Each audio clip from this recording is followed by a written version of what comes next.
përmendet shumë faktor, disa prej tyre mund t'i identifikojnë si shkaqe, disa si pasoja, për shembull financimi i partive politike, mungesa e transparencës në të, financimi i palishëm, është njëri nga faktorët, mungesa e demokratizimit të brendshëm të partive politike që përkthehet pastaj dhe në keqeverisje, që është një element tjetër, dobësia apo brishësia e institucioneve është një faktor tjetër, mungesa e checks and balances, pra kontrolli të balancës reciproke mes institucioneve është problem tjetër. Dhe mund të vazhdojmë me listën e problemeve, krimi organizuar, penetrimi i tij. Problemi është që ku duhet filluar, sigurisht është leve Arkimedit. Shiko, se ju pak më përpara përmendët lëvizjet e emrave të policisë. Nuk quhen këto reforma. Reforma quhen pikërisht kur një numër i madh çështjesh bëhen pjesë e problematikës për të zgjidhur dhe ato kërkojnë reformë.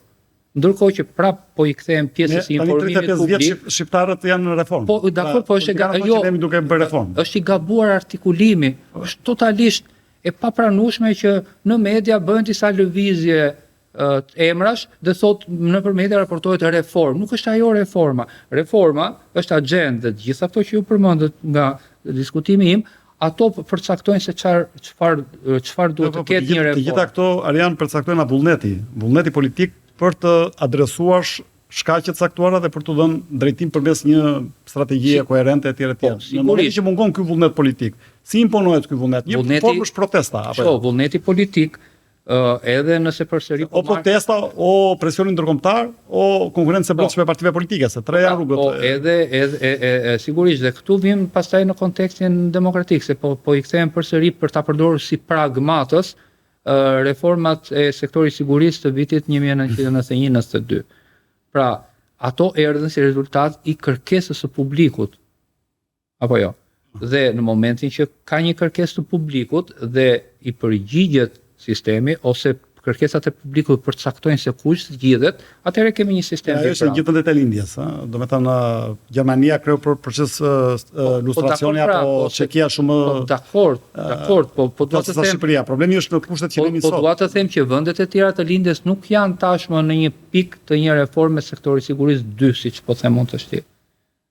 Pra po mas për përdor ato, meqense dhe kryeministri anoncoi më duket po përdor dhe unë për analogji rilindja urbane 2, pra siç janë këto versionet e softwareve dhe unë po them reforma e sektorit sigurisë 2. Dhe reformat si rregull janë një shport problemesh të cilat nuk zgjidhen veç e veç, po zgjidhen, unë nuk po parashtroj tash se cila do ishte dhe a do ketë reformë.